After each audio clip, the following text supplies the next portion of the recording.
I appreciate you for being here. I know that, oh, I guess I should turn this mic on. There we go. Can you hear me now? I know that traffic is crazy tonight, and I also know that it's cold for Atlanta, or at least that's what I've been told multiple times since I've been here. Seeing that I live in New York, I'm like, okay, like, but I understand how those things can be factors in getting people out of the house, especially after they may have worked a busy day. So I appreciate you for spending your evening with me.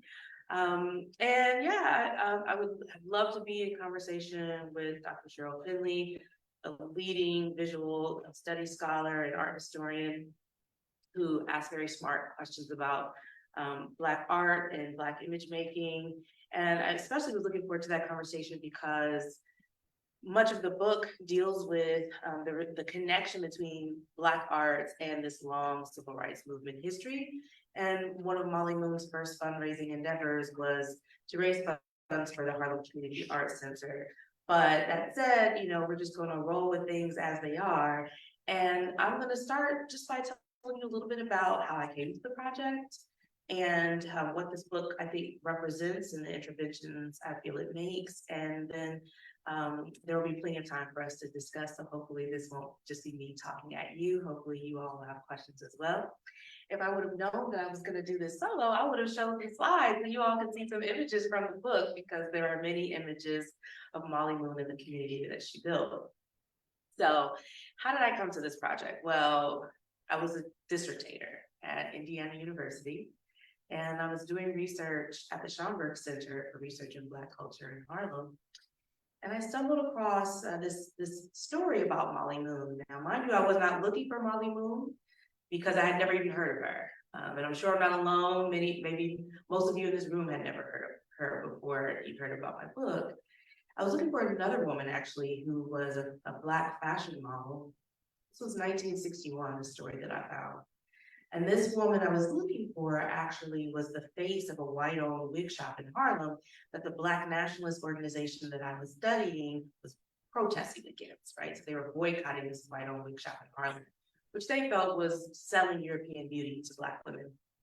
So this woman was the model and face of that wig store. And when I went to look for her, I realized that she was a beauty contestant in Mollie Moon's Miss Beaux-Arts Ball beauty pageant.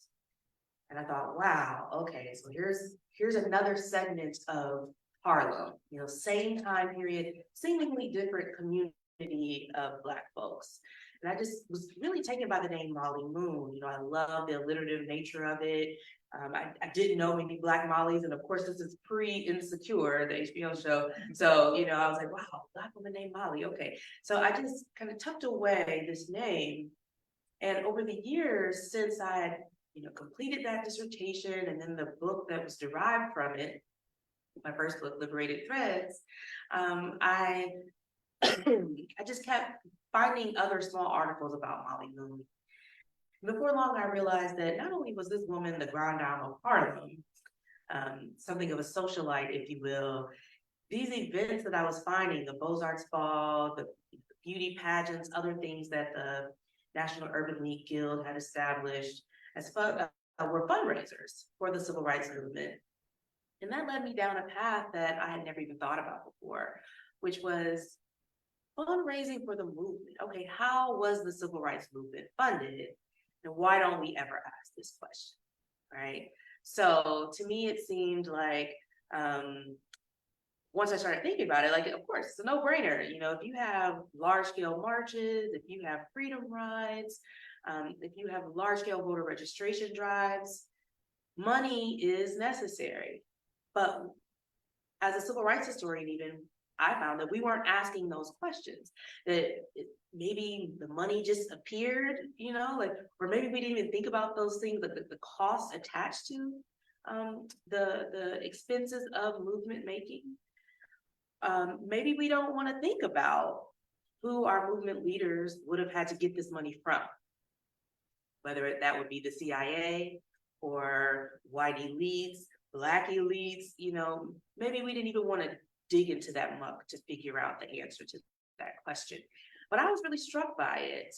So I started to piece together Mollie Moon's life, and in so doing, started piecing together her Rolodex to try to understand something about who she was and what would it have been like to be a Black woman fundraiser in the 1940s, 50s, and 60s. What were the stakes of this work? What kind of network was required to do this kind of work? And let me tell you, it led me down a path that was dirty, grimy.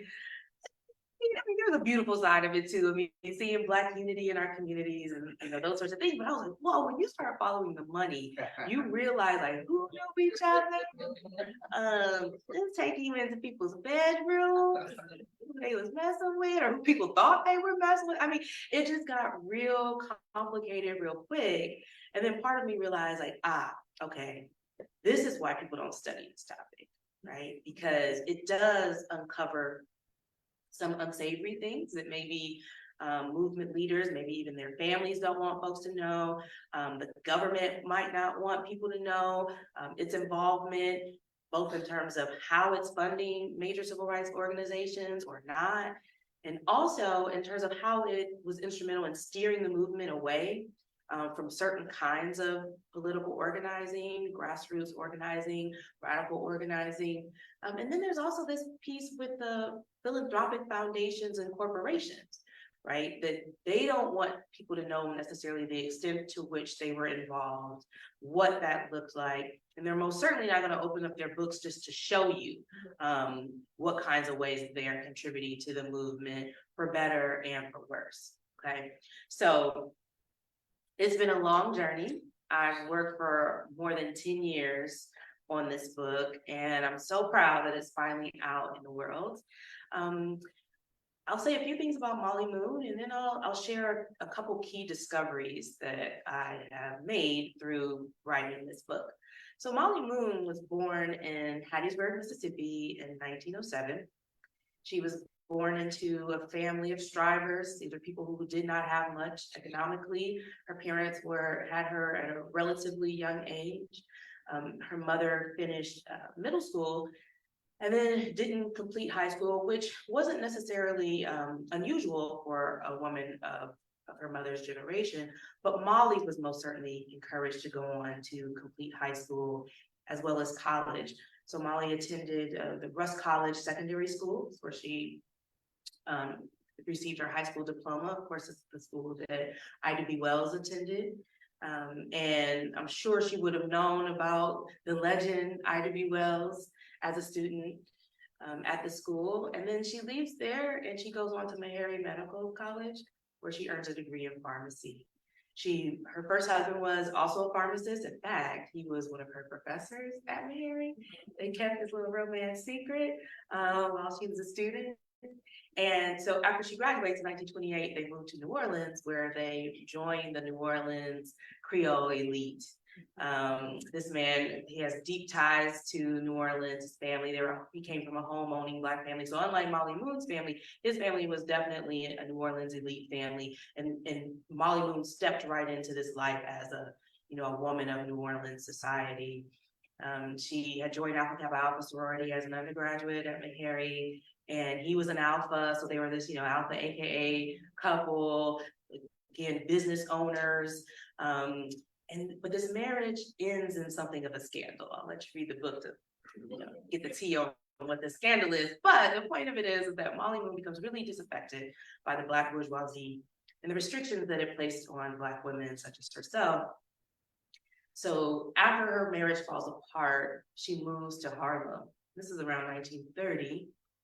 And she joins a community of other people who are searching, right? Both searching for personal change and evolution, but also seeking solutions to mass poverty in the community. They are, framing themselves as new Negro intellectuals, artists who are reimagining the, visual representations of Blackness and Black communities and Black liberation.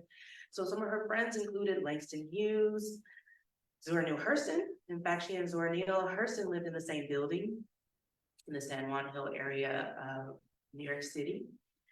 Dorothy West, The writer, some of you might be familiar. Some of you might even remember the TV miniseries that I think Oprah and some other folks did. Halle Berry started it, called The Wedding. So that was based on Dorothy West's novel. So she and Dorothy were running buddies. They were the best of friends. Also, Louise Thompson, who's later Louise Thompson Patterson, who was also really close with Langston Hughes, County Cullen, Claude McKay, like all of these people were part of her social circle.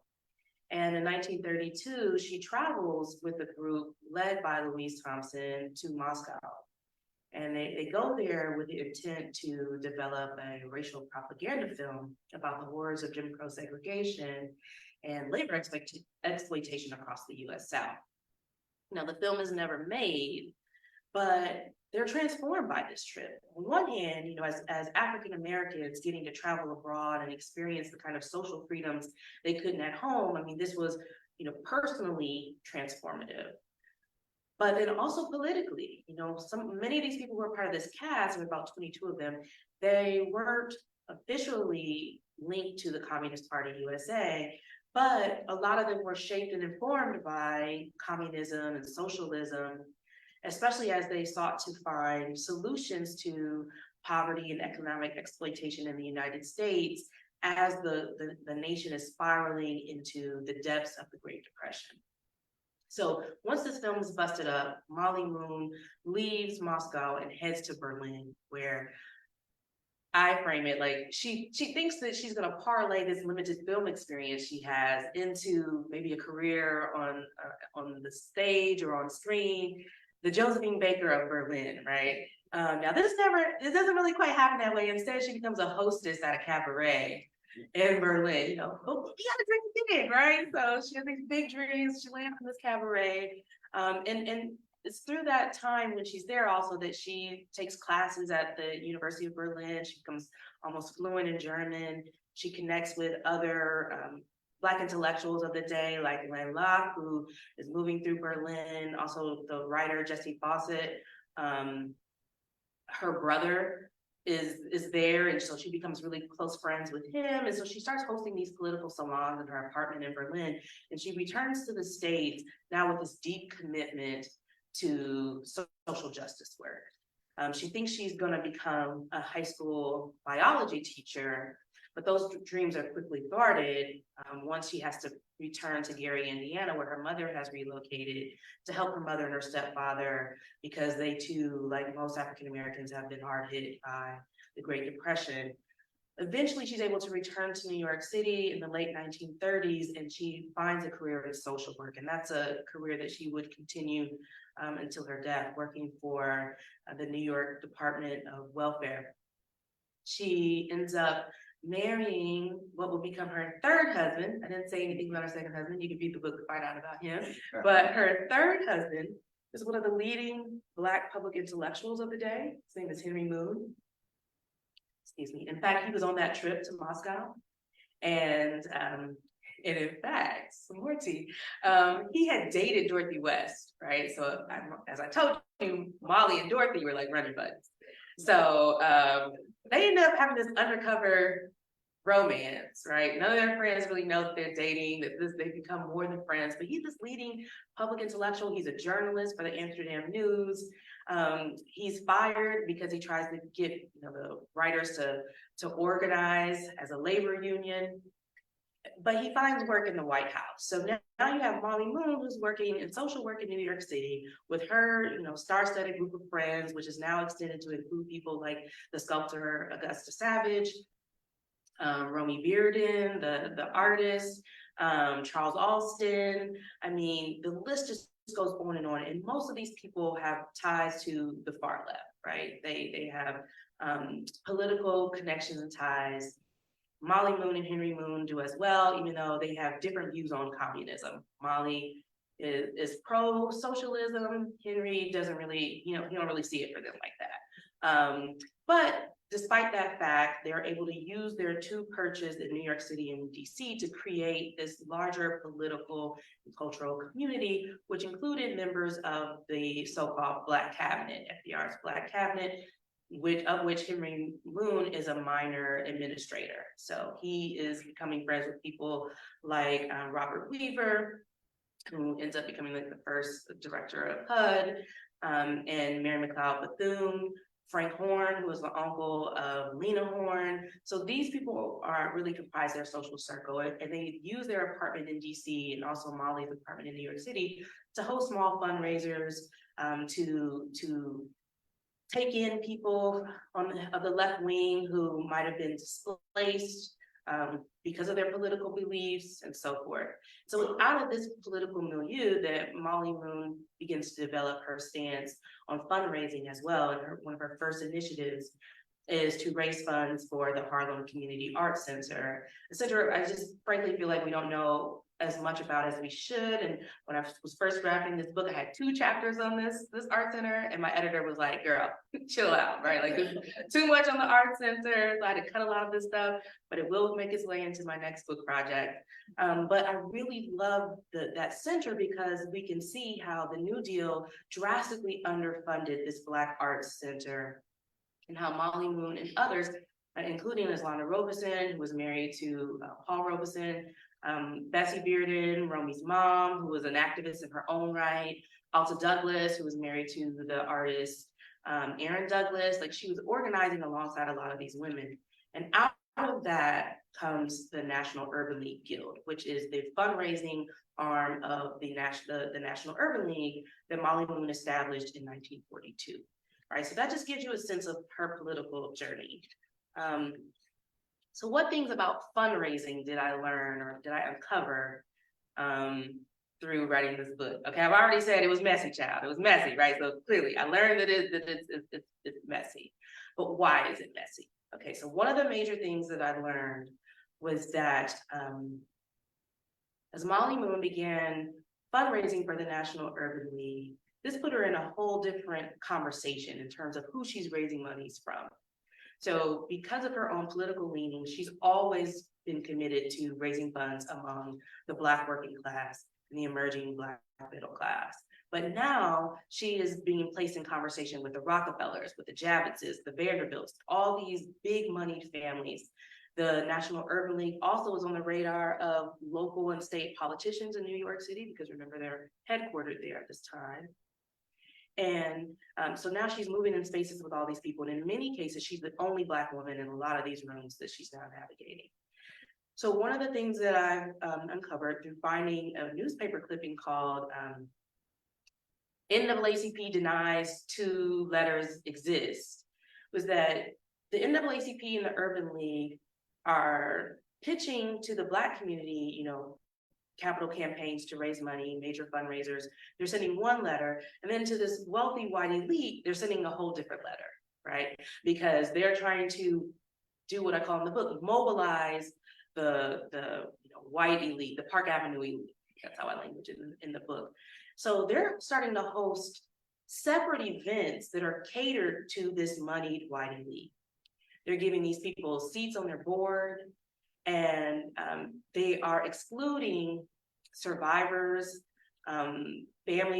survivors of lynchings, at a time when the organizations appear to be agitating for an anti-lynching bill.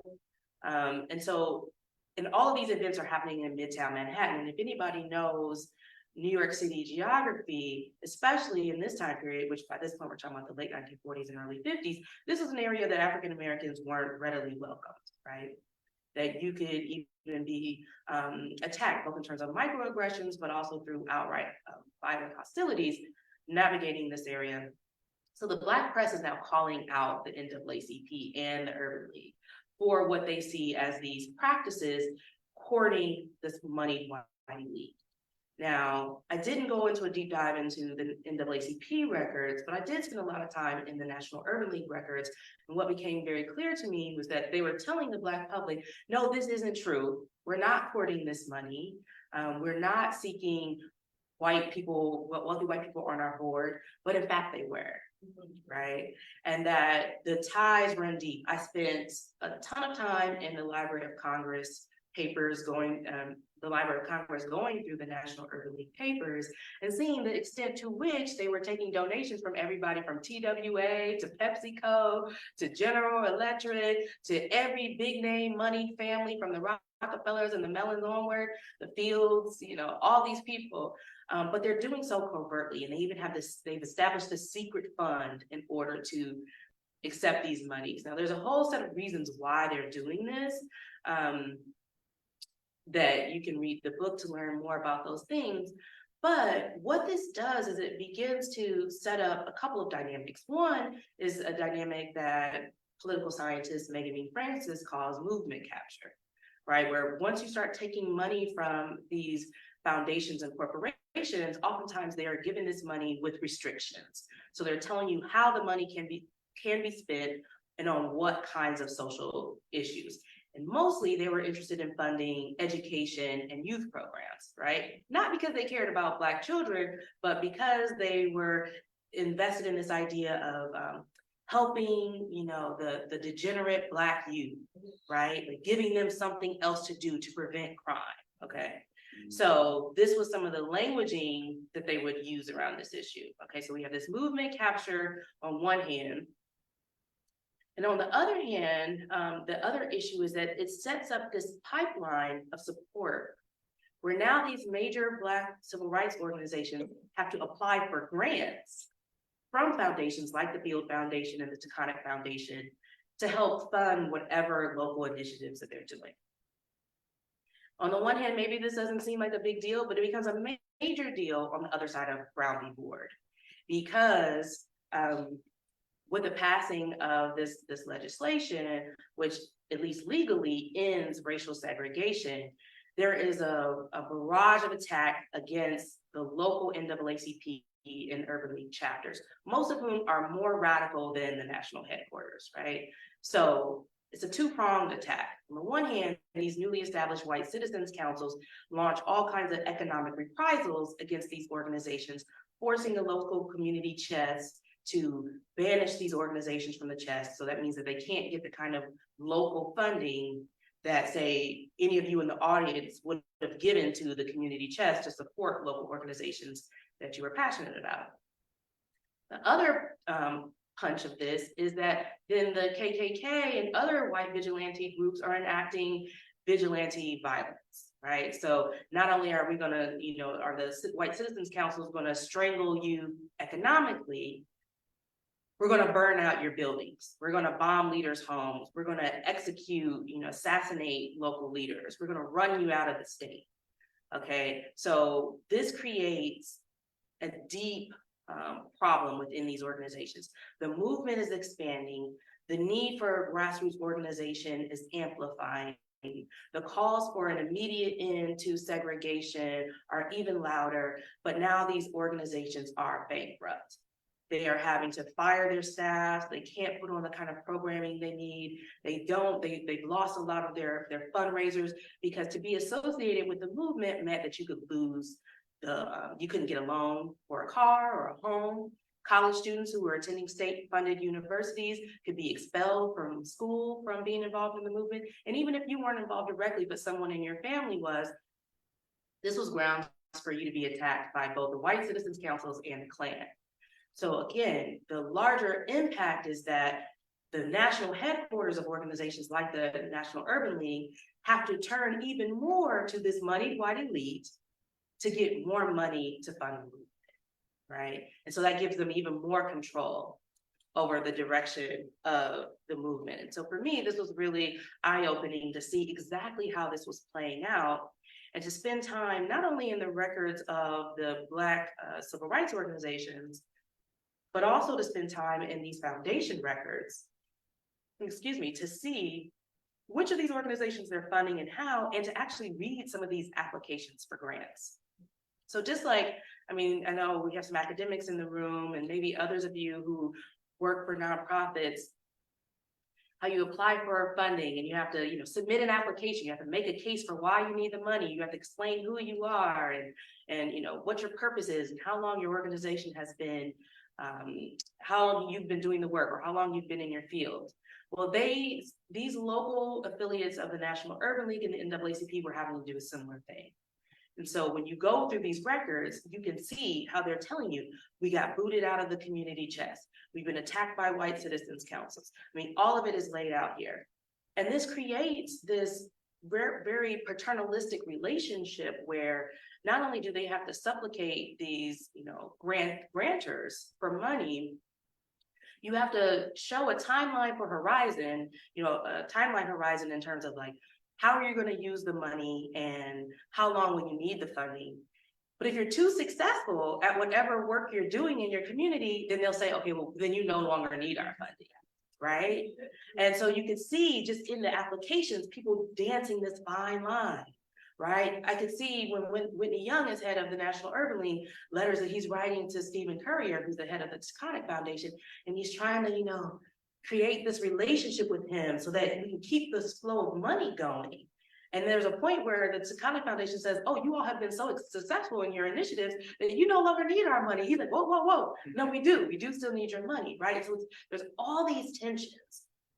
And so I was able to see that dynamic and how it plays out with something large scale, like say the March on Washington, where the Taconic Foundation alone gives the Council of United Civil Rights Leadership, which are people like Whitney Young, Roy Wilkins, Martin Luther King, Dorothy Height, and others, they give them $1.5 million in 1963 figures, right? So a lot of that money comes from these foundations, okay? And it's around this time too that King starts to shift away from, it's shift toward an anti-capitalist, poor people's approach to movement making. And so he, and of course the younger people within CORE and SNCC, hate seeing the movement go in this direction. Another person who spoke about this at the time was Malcolm X. So if you revisit his speech, Message to the Grassroots, you can hear him talking about Stephen Currier and Taconic and how they are the Jesse James, the James brothers of the movement, right? These people have basically stolen the movement and how King and others allowed it to happen. Right, so go back and revisit that speech. Beyond the House Negro, Field Negro paradigm, he's saying a lot more in that speech about the fundraising issue around the movement. So that's another thing that I learned while writing this book. And then the third thing was just that none of this had to go this way, right? On the one hand, there was definitely a major funding issue and a funding need. Mollie Moon and members of the Guild were trying to combat some of this. Atlanta, for example, had a very strong Guild, and the Guild here was established around 1950 when there's a Guild movement and expansion because of the dynamic that I was just explaining about how the anti-Black violence against these headquarters and local affiliates of major civil rights organizations were happening, running them out of the city. But if you had a Guild, it just looked like a bunch of, tea sipping Black women organizing, maybe doing bourgeois ladies who lunch activities on the surface, but really they were doing this clandestine fundraising, and they could help keep the money flowing to the movement and give it to cities where it was most needed. So Guild chapters were established in places like Atlanta, Louisville, New Orleans was another major city in this matrix. Indiana, where I'm from, Indianapolis had a strong chapter. Fort Wayne, that's actually my hometown, had a chapter. Grand Rapids, Providence, of course, New York City, Philadelphia, Phoenix, Arizona. I mean, there start to be these Guild chapters pop up across the country. And the Guild women are the ones who are connecting Black churches, other social groups, fundraising organizations that are, much smaller in local communities. I mean, they are the network that's trying to mobilize the Black community to give to support the movement. And again, doing so oftentimes in a very clandestine way to avoid these, attacks from white citizens councils and other anti-Black organizations. So the women start to amass so much power that they're seen as more effective in many ways than the male leadership of these organizations. And for those of us who understand misogynoir and how, Jane Crow works, these women were hit with that double-pronged attack of racism and sexism. Okay, so by the time we get to the March on Washington, Mollie Moon is a much older woman, and she's basically pushed to the sidelines of the movement. And this is part of the way that we lose her in the archive. she starts to be presented as like this grande dame, you know, who just hosts these beautiful parties, but not necessarily as a power broker who is vastly important to this dynamic of fundraising, and really this middle person between this big dollar donation that's happening and the grassroots on the ground fundraising within Black communities. So I really wanted to, you know, examine that dynamic, how African American communities were trying to combat this notion of movement capture, and how they're doing that, the kinds of approaches. Some people felt like, well, we should just raise up our own Black millionaire class. Right now, we have enough Black millionaires that, you know, we have more money collectively than some small nations. So, and then you had other people in the Black press who were saying, no, that won't work because Black capitalism won't save us, right? So I'm charting like all these conversations within our community, people trying to find solutions to this fundraising crisis. Then the other layer of this, and this is where I'll end, is also a piece of Black joy that I was trying to put together, right? Because Mollie Moon, you know, she did know how to throw a good party. I'll say that about her. When I found some of these pictures of her Beaux-Arts ball, which was her annual fundraiser ball, it was very clear that people came to have a good time, that it was something that people traveled far and wide to attend. And these were costume balls. They were in the spirit of West Indian Carnival, and also in the spirit of the drag balls that were popular in Harlem in the 1920s and 30s. So she takes inspiration from there. And then the early balls, you can see people drinking and having fun, wearing their costumes. And that became a way to level the class playing field of people who attended, because that was always Mollie Moon's goal. Now, as Lester Granger, who's the head of the National Urban League before Whitney Young, and then Whitney Young, his successor, start to use the Beaux-Arts ball as a major fundraiser, it starts to steer away from that more grassroots tradition, that West Indian tradition, and more toward a suit and tie event. In the book, you'll be able to see a picture of Muhammad Ali at one of these balls wearing his tuxedo. So people would come dripped out in their furs and their diamonds and evening gowns. And the Black press even lamented this. This used to be an event where, you know, domestic laborers could dance with titans of industry, but now it's becoming more of a stuffy event, and it moves downtown. It makes that same move to Midtown, you know, at the Waldorf Astoria. People see this as progress, right? That Mollie Moon has busted down the color line.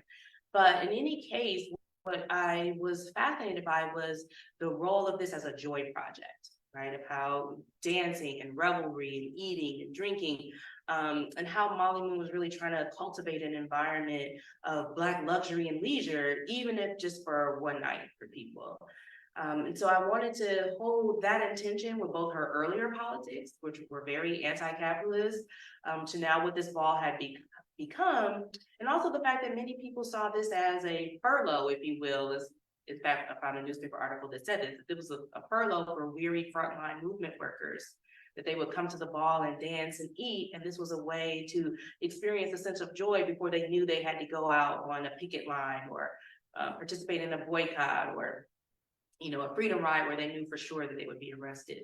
So this book tries to do a lot, you know, in terms of this hidden history or this undertold history, understudied history around African Americans and fundraising, and this role of money in racial justice and racial equality work. And so I really hope that as you read it, that for one, it'll be informative historically, but that it will also be entertaining. I mean, I had written this early draft of a thing that I call tea and shade, a methodology, right? Because I'm reading all these Black newspapers and they will tell it. They will tell it exactly like it is. So I try to bring that spirit of, you know, reporting into the book and how it's written, so that hopefully it reads more like a novel than like a staid book, history book. So yeah, this is just, you know, my way of sharing some opening remarks about this book and what it is and what I think it does and how it tries to both tell a story of this Black woman and her rise, her love relationship with her husband, who, you know, by the time the book ends, I mean, he's become the publicity director of the NAACP, so they're like this movement power couple. But also, again, this fraught history around fundraising and the ways that we have done this work and how this looks in 2020, right? In the 2020s. Of course, I was writing this book while we were living through this and post the murder of George Floyd. So there are a lot of parallels that I think fill in history that we need to know moving forward. So I would love to hear your questions, comments, anything else from the audience. We're gonna invite folks to just come on up to this microphone, or if you're not able to come up to it, we can give it to you. Just wait for me.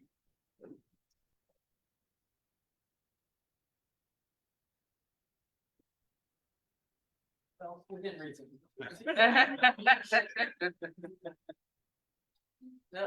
Yep, let's go on.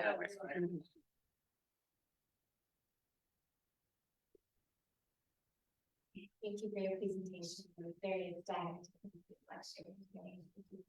Very a different look when we think about civil rights. When you talk about the whole luxury and the celebration and these beautiful components that took place in the night. My question pertains to when we talk about those women who were part of, this was part of the Black community who also have to contribute.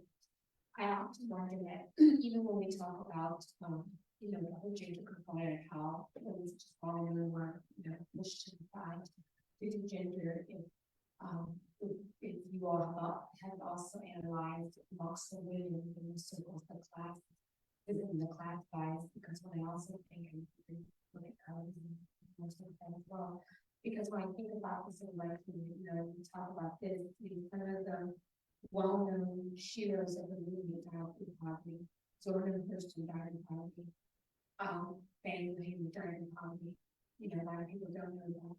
A lot of women, and then so when you talk about where the woman went and how did the same make it to women who are on the ground, who got fame and for their speeches, what they did, but died in poverty. In your research, look at the in the strive for conversation to took place, were also women who could have whispered some of the leaders here said, want her, Mollie Moon at, the march in Washington, Mahalia Jackson, and who was also at the march in Washington, was relegated to the side, so the role of some of these women who were, up there and how they also could incite to, remove certain women that they didn't feel were competent or were a good image or face. Thank you. Yes, thank you for the question. And that's the thing about this book. For one, I want to make it clear that this book is not a celebration of the elite in that way, and that is just like, oh, look at the amazing things that bougie Black people did, right? This what I do try to do is take a cross-class analysis, right? And I do that for a couple of reasons. One is to get at some of these very things that you're addressing, right? To understand the dynamics within the Black community as it relates to money and wealth and respectability and so many of these other issues. But I also felt that the historiography had tended to focus on those intra-racial class tensions so much that we had let the extremely wealthy white folks off the hook, right? We weren't really investigating that philanthropic element of it as well.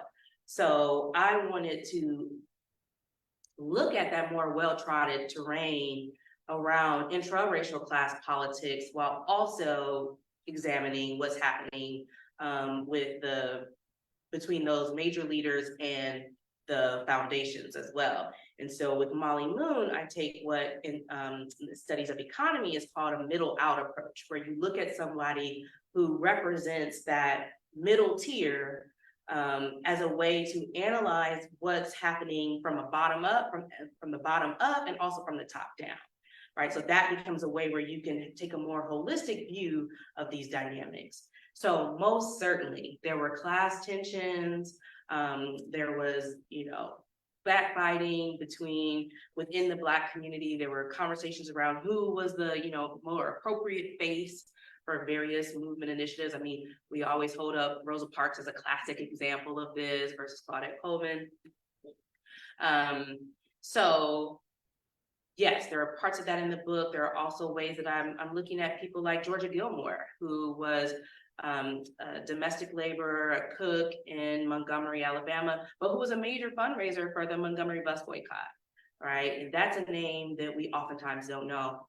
I also look at the variations within the Urban League guilds. I mean, some guilds, like I would say the New York Guild was probably, the members who comprised that were, tended to be educated, Black women with college degrees and so forth. But I also look at the Oklahoma City Guild, which was a lot of laundresses, maybe some teachers, but definitely a beauty culturalist. In the Atlanta chapter was also a lot of beauticians, women who did not necessarily have college degrees, but had other kinds of vocational training.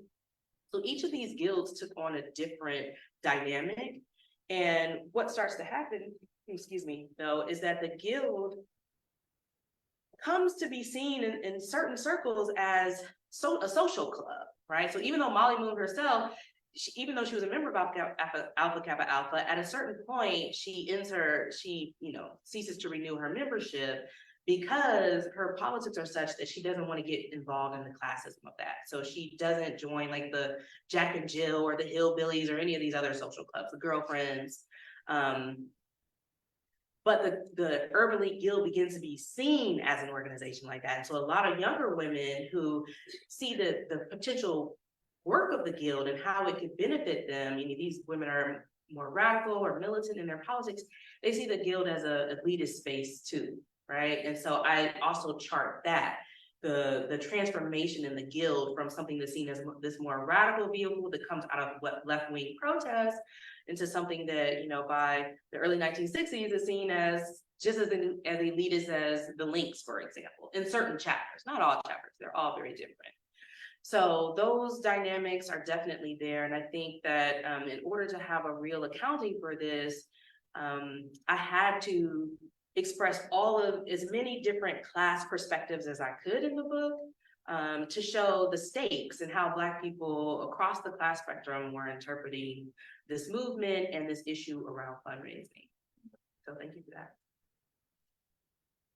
Dr. Ford. Hi. Hi, how are you? Thank you for coming out tonight. So quick question. So right now, the utility of affirmative action is being taken a look at, and the center of that right now is Fearless Fund. And Say it again. Fearless Fund, are you familiar? Okay, so it's essentially a fund of Black women, like funding. Yes. Yeah. Okay. Yeah. So Edward Moon, and so what can they take from your book, right? That you spoke about in here that could, lessons learned that can be applied in that situation. Just want to hear your thoughts on that. Yeah. Oh, okay. So not speaking to Fearless specifically, while I'm familiar, I don't know all the ins and outs of their dynamic. And so I'll take that as a launching point to talk about something that hopefully won't get too wonky in terms of like tax law. But one of the things that struck me as I was doing this research and looking at the present moment as well, thinking about what happens when our justice organizations are beholden to a 501c3 status, right? So already that means that you can't be a protest organization with a 501c3 status. So it means that in order for you to get certain tax breaks and in order for the people who donate to your organization to get certain tax breaks, there's a way that you can't engage in protest, right? And this of course is the case for the National Urban League. Whitney Young tries to push this as far as he can without jeopardizing their 501c3 status. The NAACP is a 501c4 organization, which allows it to be a protest organization. And then they establish a 501c3 fund arm. So when organizations take on this kind of structure, it limits the work that they can do. And it also creates a certain model in terms of how money should flow in and out of it. Another one of these things that happens to our organizations is that they say, let's create a fund strategy. Now, mind you, nothing in this country was designed for Black folk, right? All of these systems are built on Jim Crow logics. They're built on racial capitalism. So when we try to then make our justice work fit into these structures, it's never really going to benefit us, right?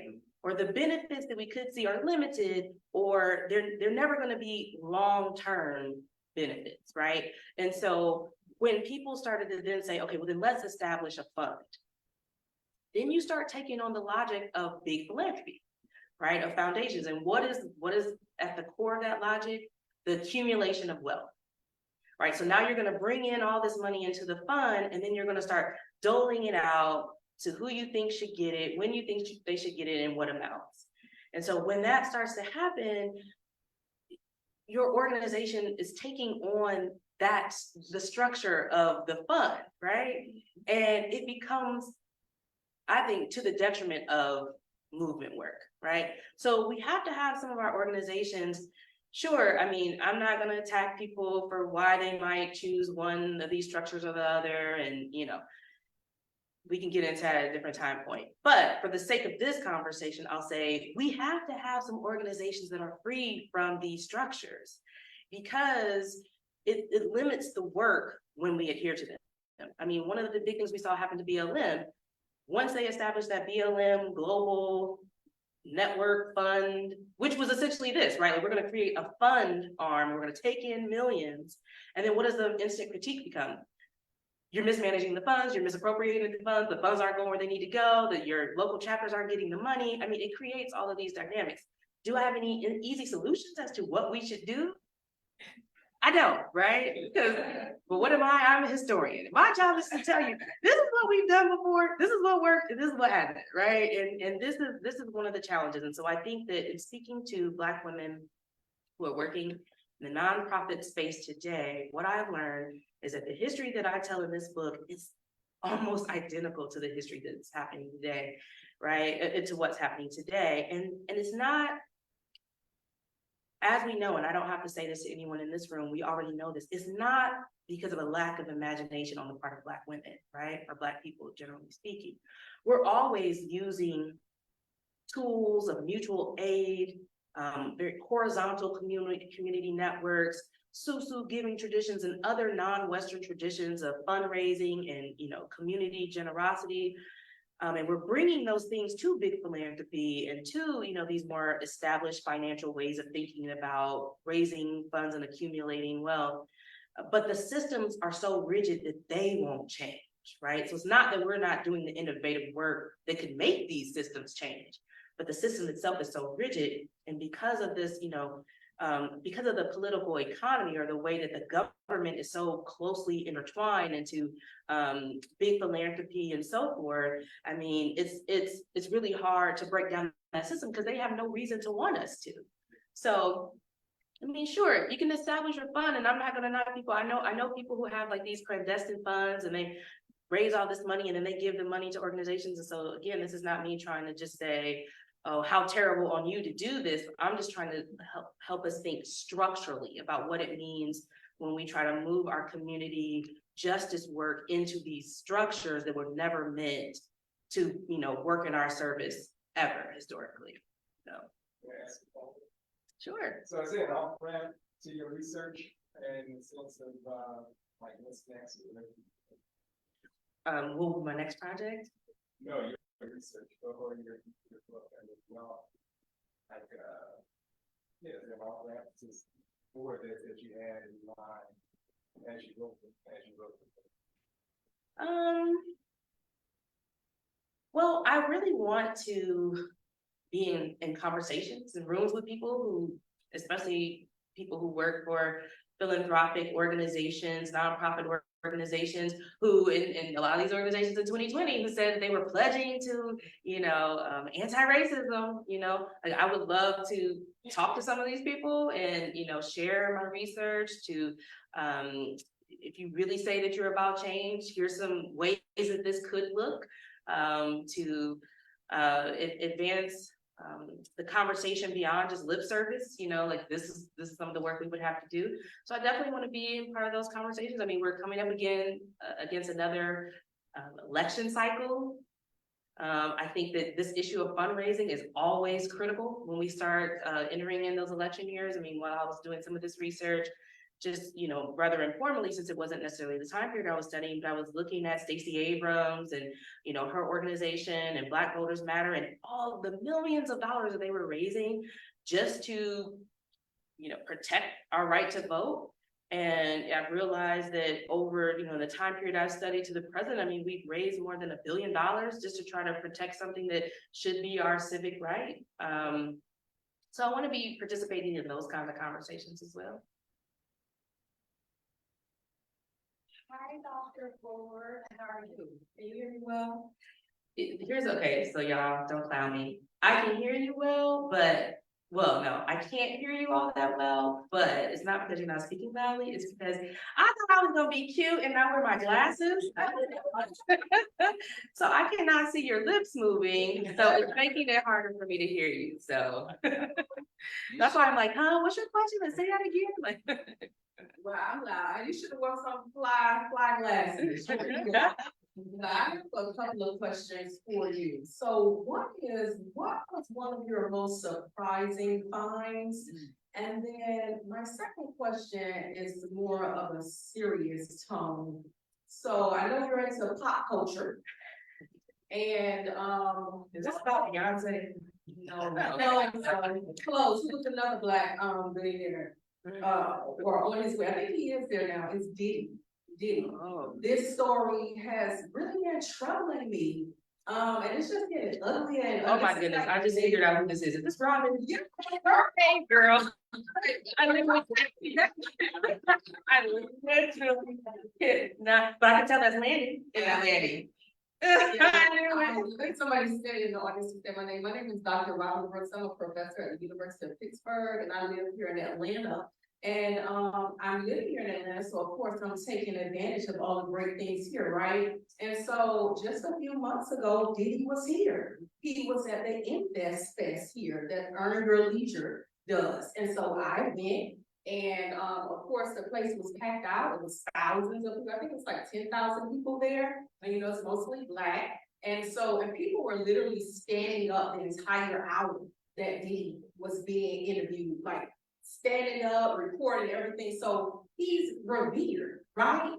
And then literally, like, I think this is like day 4 for me or something. And it's just like every day the news headlines get ugly. So tying this to your book is that one of the things that was surprising to me in terms of civil rights history years ago was when I found out about how some Black women were being sexually assaulted by Black men while they were on the front lines. And so my second question is, was there anything like that took place concerning the class levels? Because you remember this double burden of racism and sexism, but your class doesn't always protect you from sexual assault either. So I wanted to know, did you come across any ugly stories like that with even upper class Black women being subjected to things like that? But the first question was about something very surprising to you in your search. Okay, so the reason why Dr. Brooks here is like, girl, you can't tell who I was because we went to grad school together. So we've been friends for a very long time. So once I heard the voice, I was like, that's my girl.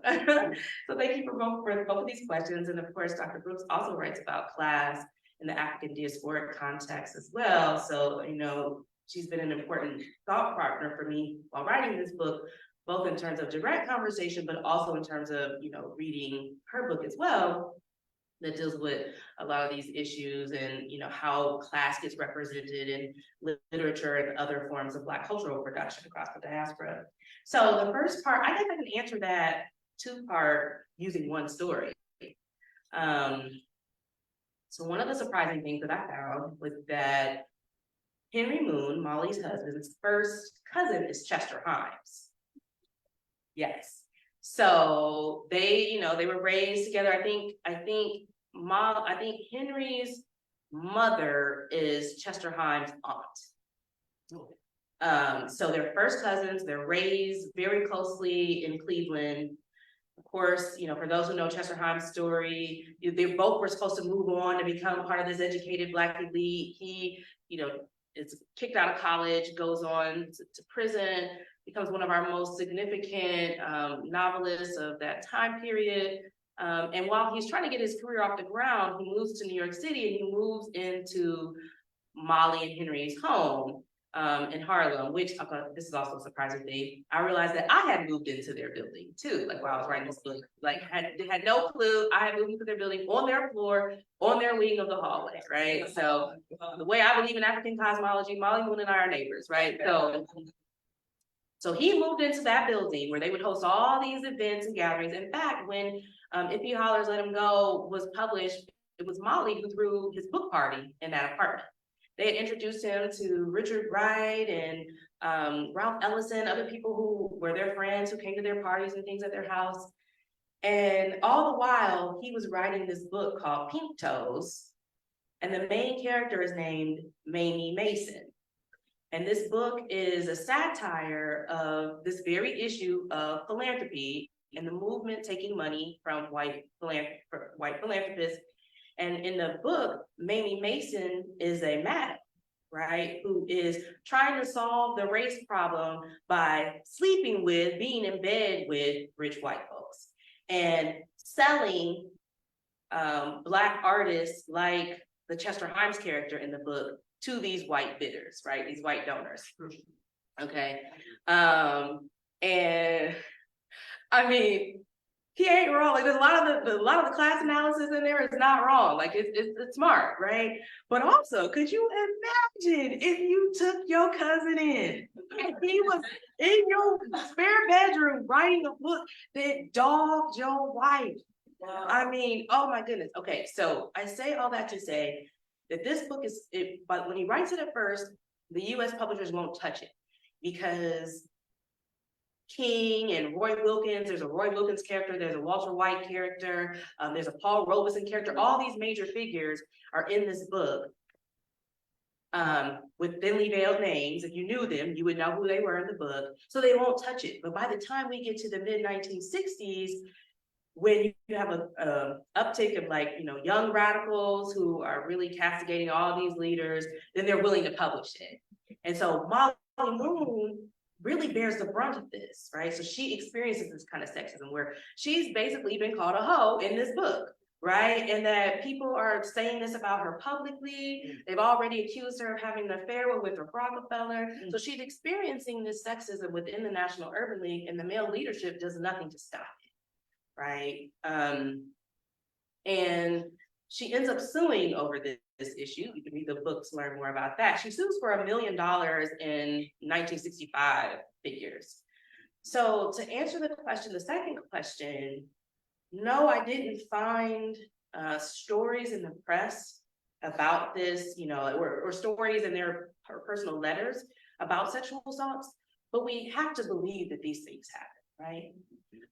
If we think about it, like even in the context of the horrific stories about Diddy that we've now heard through, Cassie's own testimony through the legal documents, what we can see is that, of course, there's this toxic mix of power, money, alcohol, and other drugs, right? So if you think about these events that they're hosting, a lot of these fundraisers, they're either in people's homes or they're at hotels or other venues, and people are getting liquored up. People have money and influence. It's the perfect toxic cocktail for sexual assault to happen.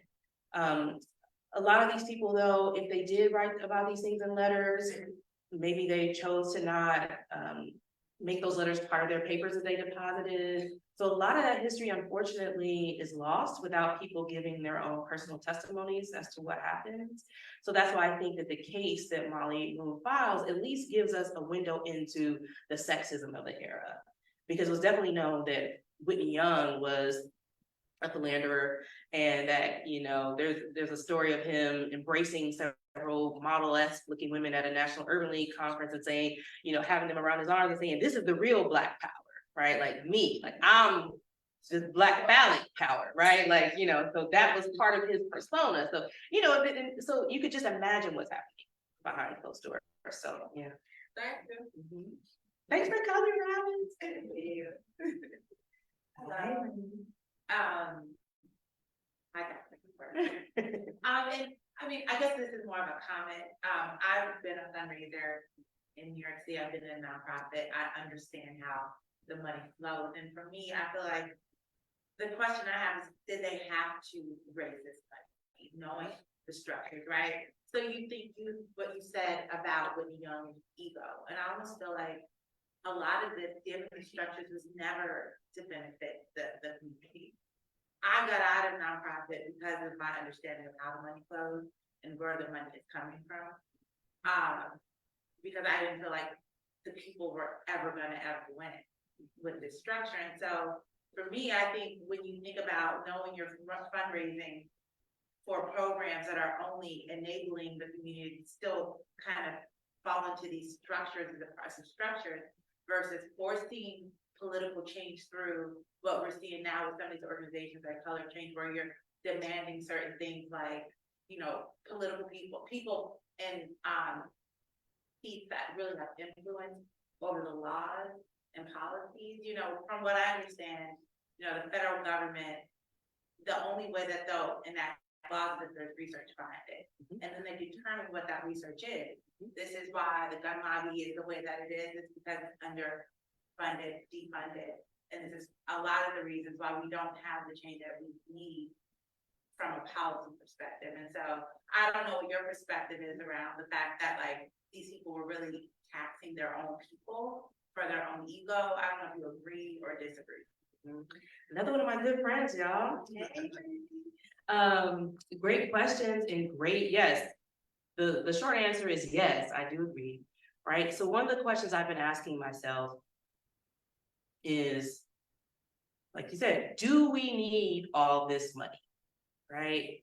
And part of the reason why I'm asking this is like, sure, like if anybody watched the movie Rustin, has anybody watched Rustin on Netflix, right? Okay, so there's this amazing scene in Rustin where, you know, he's rattling off the people on his staff who have helped organize this March on Washington are rattling off what all they have. Like we have 600 charter buses, 40 chartered trains, 6 chartered planes. We have 200 and whatever, 24 porta potties, 80,000 box lunches. Like they're saying all this. So on the one hand, yes, right? It takes money to secure all those things, right? On the other hand, though, all of these organizations have been tasked with fixing a problem that they never created, right? So we're having to bear the brunt of the cost of racial justice for some things that we didn't even build, right? You know, the margins are so slim. The actual amount of money that actually gets to the need yes, is hardly enough. Exactly, right? So there's all of this. So right. So do we need this? Do we need all this money? Why are we bearing the brunt of fixing a broken system in this country? Why are we as Black people even having to do this? And it gets more complicated, of course, on the other side of Brown v. Board, what this looks like as we start to integrate. But right, a lot of the money is not getting to the communities who most need it.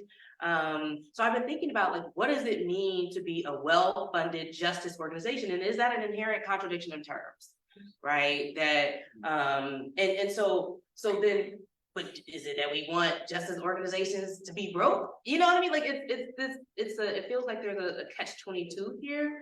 And that's what in the book I'm trying to map historically, like how people navigated that.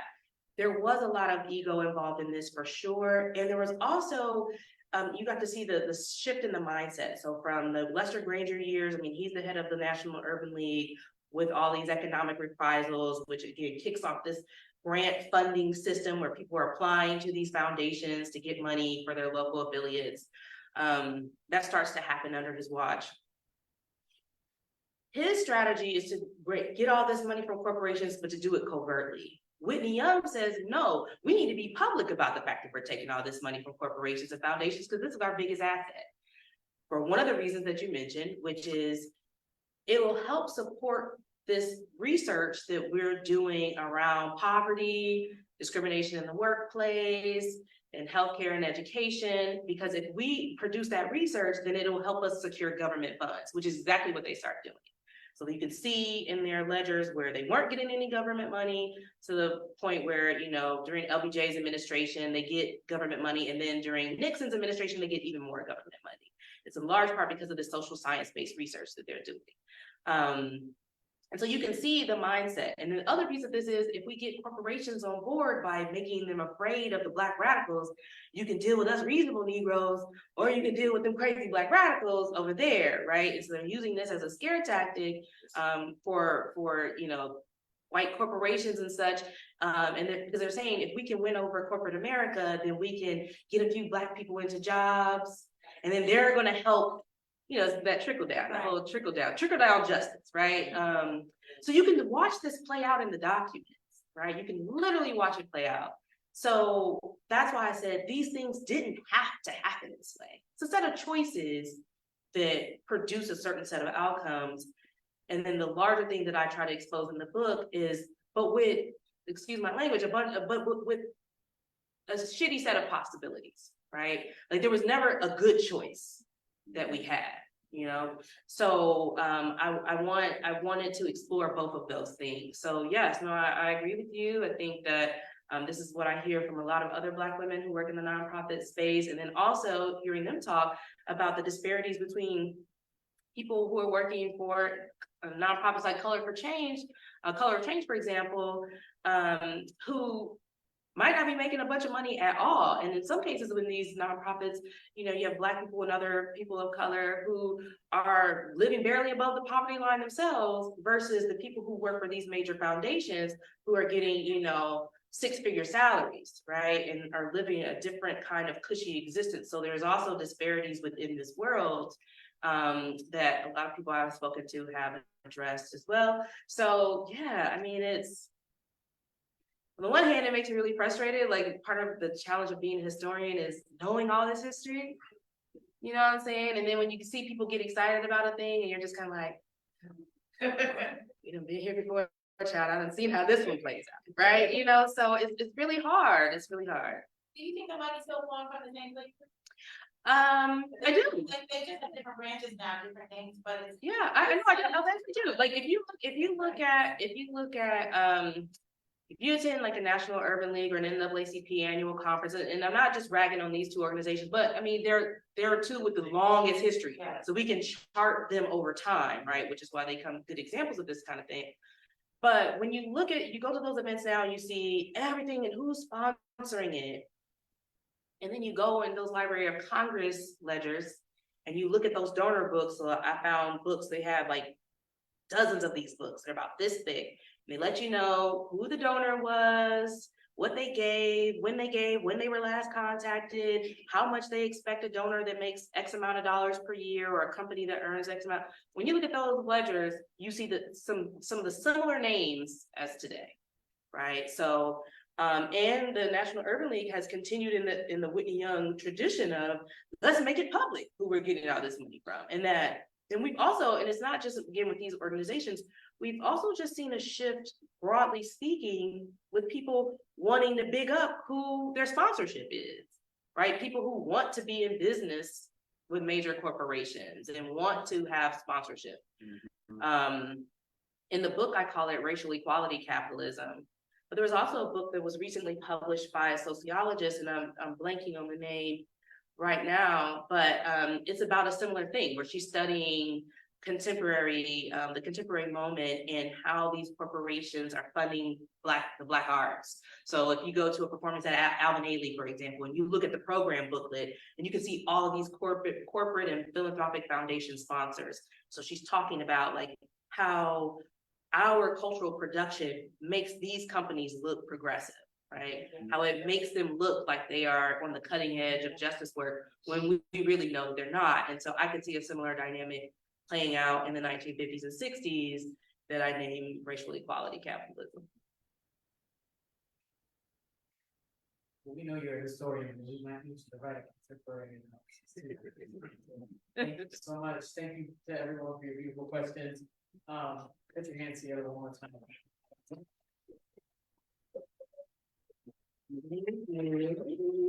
We really appreciate you pivoting at the last minute to just offer that beautiful lecture to everybody. We're gonna invite folks to get your book signed in the lobby. If you already have your book, you're gonna get in line on the left. That's gonna be where the signing is. If you need a book, or if you're thinking of folks who you wanna buy this book for a holiday present, it's a great holiday gift. You can get in the line on the right and buy your books, and then you just get over to the left and get them signed. But thank you once again. We'll just all gather in the lobby and hang out, get the book signed and chat. So Thank you again for coming, everybody. let's go.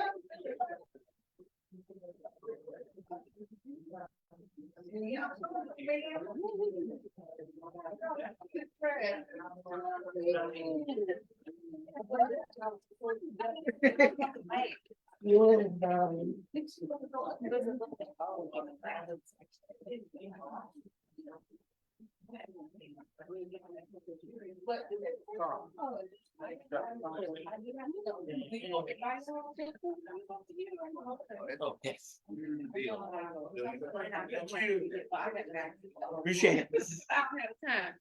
See if it still works. Last thing, I had to look up and see the location.